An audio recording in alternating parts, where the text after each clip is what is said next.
Now, I got to ask you, because I ask everybody, what do you think about Donald Trump? Man, behind all that racist shit, I feel like he a good president, to be honest with you. Because, so, you know, we look at him like, oh, shit, like, this nigga's a retard. This nigga is, like, we got a retard, like, leading our country. But I look at him as, like, yo, Donald Trump gives us the raw truth. Like, you know what I'm saying? He literally says us, like, yo, I'm doing this, and I don't care. I'm just not doing it. Like, you know what I'm saying? Hillary Clinton would be like, yo, I'm promising you this, and y'all gonna have it. And then once it's elected, be like, yeah, I can't do it. Donald Trump was telling us from the get, yo, I'm not doing it. Like, you know what I'm saying? That was Tekashi69 showing his admiration for Donald Trump, or at least the transparency of Donald Trump, just about a month ago with Fat Joe. Now, I don't show you that interview because that in some way proves that Tekashi is becoming Donald Trump. However, it is a window into the mind of Tekashi and how he can share some of the same sensibilities of Donald Trump. And because of that, with that dynamic, that's how we sort of create Tekashi into becoming Donald Trump. On a smaller scale, of course, when you read the title, don't be an idiot and think that I am saying that Tekashi69 is holding the fate of the world in his hands, and now that he's one of the biggest names in hip-hop, dead babies, the world's ending. That's not what's happening at all, but by looking at this on a smaller scale, it can help us have more of an understanding of how the world is shaping itself. Because remember, this is how we build megalomaniacs, you know? My building, my company, my country, I'm winning.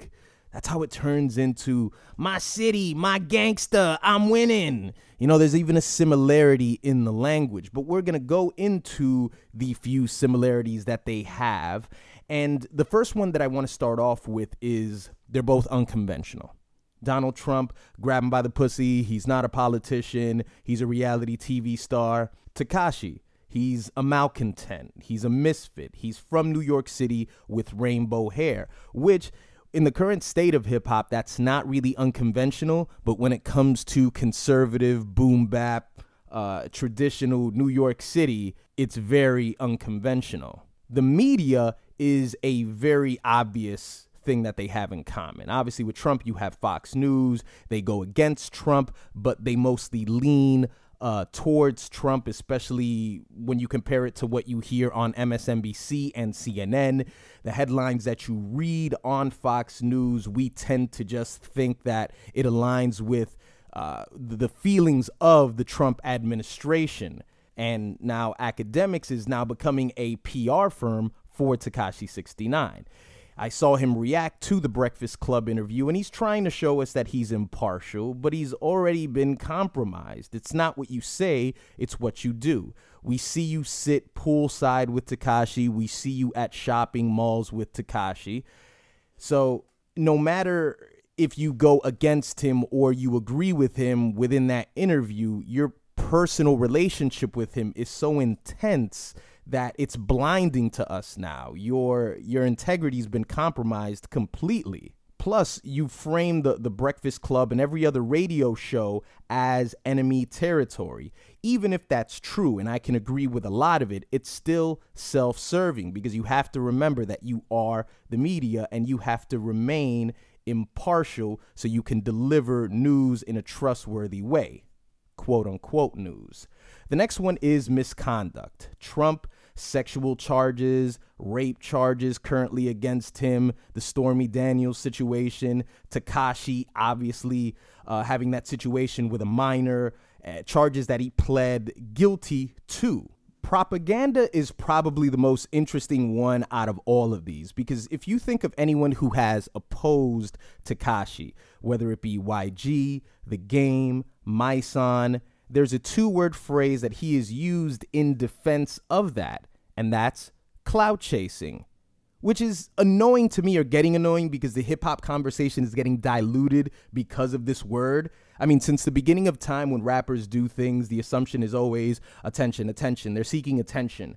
But that's always a part of the equation. It's like the guy who goes, yeah, it's about attention. Well, no shit. What is it after that? Let's get past that point. It's as if we were on some CNN money stock show and we're talking about what Mark Cuban and Mark Zuckerberg do, and we're just saying, well, they want to make money at the end of the day. Well, no shit, they want to make money. Let's talk about the moving parts about their businesses, the details, and how they're going to get to that point. Let's talk about the minutia in between that, because otherwise we're just diluting the conversation, and we just have nothing to say if we just boil it down to attention. So everything's becoming about clout chasing. If you are opposing Tekashi, you are clout chasing. You are searching for attention. You want to grow your brand by talking about Tekashi.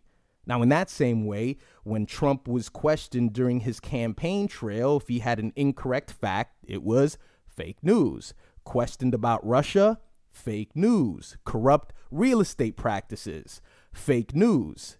It's a way to fight against those who come against you.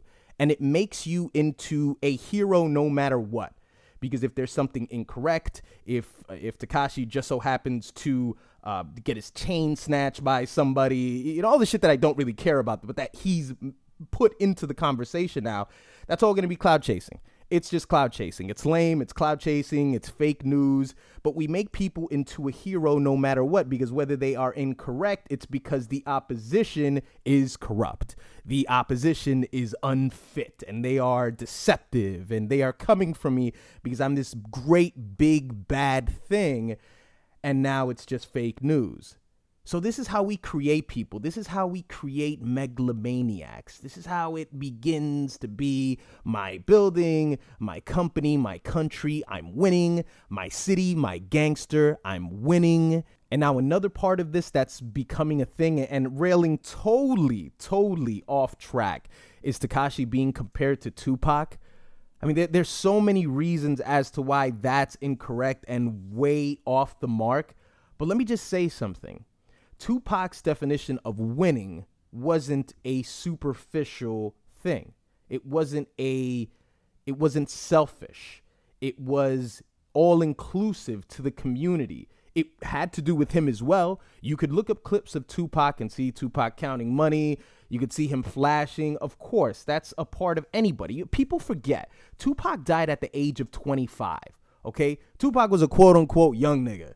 You know, he was. He didn't make it to his 30s. But the fact that you got all of that wisdom, the fact that you got all of that discipline from somebody who was so young was one part of what made him special, which the reason why I say one part is me just giving you the tip of the iceberg as to why it is such a stupid statement that Tekashi has any resemblance, that he is even in the same atmosphere as Tupac. And that is something that I will just put to rest, and I'll put it down because that's a knife that I will stick inside my head, and I don't want to kill myself on this video.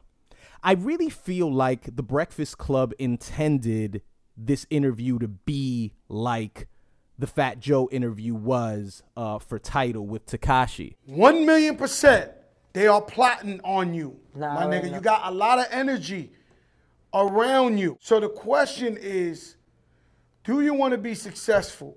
Do you want to be the king? Do you want to be rich? Do you want to take care of your family? What do you want to do? Because I got to tell you, as an OG, as a nigga who be around, I be lying to myself if I ain't tell you, yo, B, one move, they gonna try to throw you in there. Where do you see yourself in 10 years? That's right. You heard the guidance counselor question. You heard, where do you see yourself in so many odd years? That's how it got with Fat Joe. But Tekashi was willing to listen to him and to give him sensible answers, I think because Fat Joe is an artist. Fat Joe is Puerto Rican. So there's a lot of fellowship there. And obviously when we frame the Breakfast Club and other radio shows as enemy territory, then Tekashi would be on guard. You'll notice something about the Breakfast Club interview. What they wanted to start it off in a very practical way, like how did you start off with Tekashi? And Tekashi was the one who said, hey, look, guys, I want to get into it. How'd you get the name Tekashi69? Let's start from there. Man, I think I don't want to start there. I want to start I want to start somewhere else. You want to jump right into Yeah, it? I want to jump right into this shit, man. Oh, let's go. Let's get into the juicy shit, man. You know what I'm saying? What you want to start with? Start with whatever you want to start with. All right. Well, there's been a lot of issues, like we said, and you said the hip hop police have been bothering you. We've been seeing a lot of things with you online. Why are you causing all these problems for yourself, sir? I don't cause no problem, man. You know what I'm saying? I address them.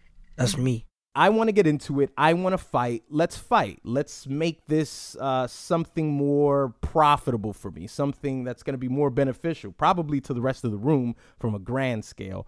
But I want to turn this interview into what I want it to be, because that's the best way that I can come out a winner.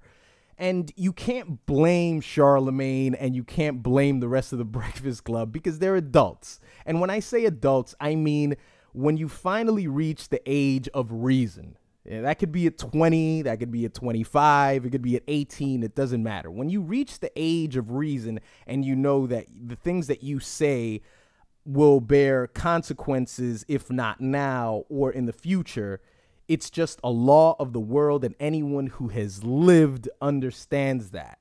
If you haven't lived, you will look at the current circumstances and say, yeah, well, I hear you, but at this current moment, I'm winning. At this current moment, I am reaping off all the benefits, and I've exceeded all my expectations, and there's nothing that you can tell me. You know, Tekashi acts like a petulant child. So if you act a certain way, people are going to treat you a certain way. But I think the Breakfast Club actually came at him in a passive manner, because DJ Envy said, how did you get the name Tekashi? And Tekashi said, never mind that. And then he put Charlemagne in Charlemagne's mood, and Charlemagne then had to say, you know, why do you bring all this attention to you, or why do you bring all this harm to you? There's nothing really to say about the interview. It's about an hour. There's nothing that I could possibly chop up and give you commentary about. So I really want to know what you guys think about this interview. I want to know what you think about my theory of Tekashi69 being Donald Trump or becoming Donald Trump. And again, when I say this, I don't mean to say that this is a form of danger that is coming our way, some impending doom that Tekashi is going to hold against us. But what it does is it gives us a view of why the world is the way that it is, and how all human beings operate the same way within large circles or smaller circles. You can obviously see that Tekashi has some form of admiration for Donald Trump, and that might have some relation as to why we treat Tekashi the way we treat him, and how he is now on a pedestal in some way, shape, or form. So please let me know what you think about this whole situation in the comment section below, and I will see you guys next time.